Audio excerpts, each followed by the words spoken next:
বন্ধুরা, তোমরা সবাই কেমন আছো? আশা করি ভালোই আছো। আমরাও ভালো আছি, কিন্তু আমার গলার অবস্থা ভালো নয়। এত ওষুধ খাচ্ছি, গার্গেল করছি, ঠিক হচ্ছে না। কতদিন আর তোমাদের সামনে না এসে থাকি বলো?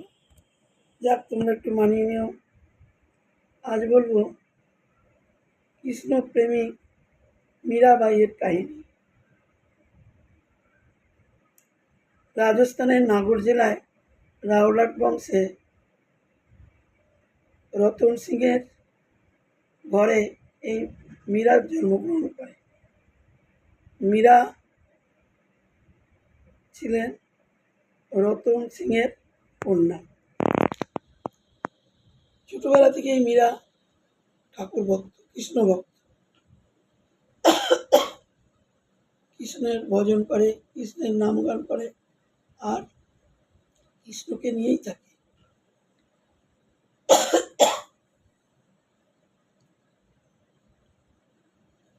একদিন তার মায়ের সঙ্গে পাশের বাড়ি বিয়ে বাড়ি যায় মীরা। বিয়ে বাড়িতে বরকনেকে দেখে মাকে জিজ্ঞেস করে, মা, আমার বর কোথায়? মা তার ঘরের গৃহদেবতা কৃষ্ণকে দেখিয়ে বলে, ওই তো, ওইটা তোর বর। সেই কৃষ্ণকে সেই থেকে মনের মধ্যে গেঁথে গেল। এবার এই কৃষ্ণকে নিয়েই সব সময় থাকে। কৃষ্ণর নাম করে, গান করে, নাম ভজন করেই থাকে। একদিন এক বৈষ্ণব রজত সিংয়ের বাড়িতে আসে। রজত সিং ছিলেন দয়ালু এবং ধার্মিক। লোকজন খুব ভালোবাসতেন, তাদের আদর আপ্যায়ন করতেন। সেই বৈষ্ণবকে তিনি আদর আপ্যায়ন করে ঘরে রাখলেন, যত্ন করে খাওয়ালেন। আর সেই ব্রাহ্মণের, এই বৈষ্ণবের কাছে ছিল তার ইষ্ট দেবতা গিরিধারী। সেই গিরিধারীকে দেখে মীরা নিতে চাইল, খুব বায়না করলো যে ওইটা আমার চাই।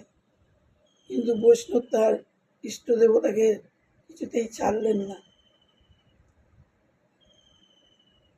রতন সিং অনেক ধনরত্ন দিতে চাইলেন, ধনরত্নের বদলে গিরিধারীকে চাইলেন, কিন্তু বৈষ্ণব রাজি হলেন না তার ইষ্ট দেবতাকে ছাড়তে। এইভাবেই থাকে। তারপরে তিনি গিরিধারীকে নিয়ে ফিরে যান। এদিকে মীরা খাওয়া ঘুম সব বন্ধ করে দিয়ে কান্নাকাটি করে। রাত্রিবেলা বৈষ্ণব স্বপ্ন পায়, গিরিধারী স্বপ্ন দেয়, আমাকে মীরাবাইয়ের কাছে দিয়ে এসো, মীরার হাতে তুলে দাও। পরের দিন বৈষ্ণব এসে তার ইষ্ট দেবতা গিরিধারীকে মীরাবাইয়ের হাতে তুলে দেয়। মীরাবাই খুব আনন্দ। মীরা তাকে নিয়ে সারাদিন তাকে পূজা করে, নাম করে, গান করে, দিন রাত কৃষ্ণ নিয়েই পড়ে থাকে। আস্তে আস্তে বড় হয়। বড় হওয়ার পর রতন সিং চিতরের রানা কুম্ভের সঙ্গে বিয়ে দেয়। বিয়ের পর শ্বশুরবাড়ি আসে মীরা, কিন্তু শ্বশুরবাড়ি যেন তার মনে হয় যে আমি খাঁচায় বন্দি হয়ে আছি। এখানে মীরার গলার জোরে কৃষ্ণের গান করতে পারে না, কৃষ্ণ ভজনা করতে পারে না, পুজো ঠিক মতো করতে পারে না। বাড়ি থেকে সব সময় নির্যাতন, আর বলে যে ঘরের বউ এত জোরে গান করবে না, ঘরের বউ সব সময় পূজা ঘরে থাকবে না, গান গলার জোরে গান করা উচিত নয়, এই কথা বলে। তাই তাকে মেনে চলতে হয়, কিন্তু তার খুব কষ্ট হয়, মন সবসময় খারাপ। কুম্ভ কবিতা রচনা করতেন। তখন মীরাকে বললেন, তুমিও আমার সঙ্গে কবিতা রচনা করো। ভাবলো যে মীরা যাতে এতে মন ভালো থাকে, মীরা কুম্ভের সঙ্গে কবিতা রচনা করে, আর সেই কবিতা দিয়ে গান তৈরি করে, কৃষ্ণ ভজনা করে, কৃষ্ণের গান করে। এই গান শোনার জন্য বিভিন্ন জায়গা থেকে বৈষ্ণবরা আসে এবং তার ফলে তার এক ননদ ছিল ওলাবাই। ওলাবাই তার স্বামীকে সবসময় খুব মন্ত্রণা দিত এবং মীরার নামে বদনাম করত। এতে তার স্বামীর মনে সন্দেহ জাগে। তখন মীরাবাইয়ের দেখাশোনার জন্য দুটো সহচর রাখে। সেই সহচরীরাও মীরার সঙ্গে থেকে কৃষ্ণ ভক্ত হয়ে যায়, মীরার সঙ্গেই কৃষ্ণ ভজনা করে।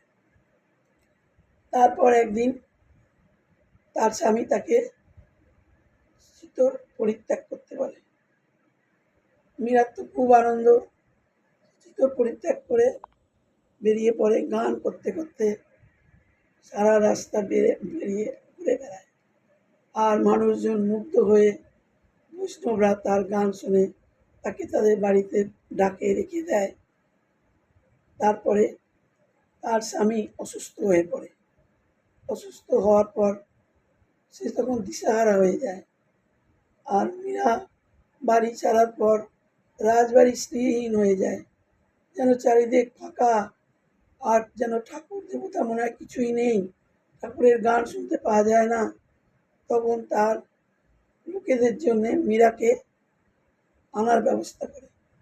তার সহচরেরা মীরার খোঁজে বেরিয়ে পড়ে, কিন্তু মীরাকে সহজেই পেয়ে যায় তার সহচরেরা এবং তাদের সঙ্গে মীরা তার শ্বশুর বাড়ি ফিরে আসে। আসার পর আবার সেই সংসার করতে শুরু করে, কিন্তু একই কষ্ট, সে তো মন খুলে কিছুই করতে পারছে না। এদিকে ননদ তো নির্যাতন করছে। তারপরে তার স্বামী মারা যায়। তার দেওর রাজা হয় বিক্রম সিং। এই বিক্রম সিং আর তার ননদ দুজনে মিলে মীরাকে খুব অত্যাচার করে। অত্যাচার করার পরে তাকে এমনও একদিন করেছে, ঠাকুরের চরণামৃত বলে বিষ দিয়েছে, মীরা সেটাই পান করেছে। করার পর কিছুই হয়নি, সেটা সত্যি শ্রীকৃষ্ণের দয়ার চরণামৃত হয়ে গেছে।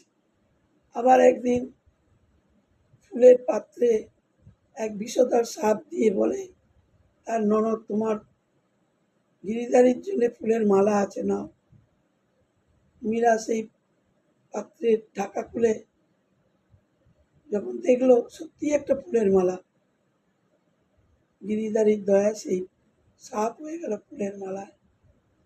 তারপর একদিন আর সহ্য করতে না পেরে চিতর ছেড়ে দিলেন। ছেড়ে দিয়ে তিনি চলে গেলেন বৃন্দাবনে। বৃন্দাবনে গিয়ে সাধনা করেন, কৃষ্ণের ভজনা করেন। সেইখানে তিনি আরও অনেক গান রচনা করেন। তারপরে তিনি একদিন 48 বছর বয়সে শ্রীকৃষ্ণের দেহে বিলীন হয়ে যায়। যেমন শ্রী চৈতন্য জগন্নাথ দেবের শরীরে বিলীন হয়ে গিয়েছিল, সেই রকম মীরাও শ্রীকৃষ্ণের দেহে 48 বছরে বিলীন হয়ে গেছে। কেমন লাগলো বন্ধুরা, তোমরা কিন্তু বলো কমেন্টের মাধ্যমে। আমার ভালো লাগবে, কমেন্ট করো।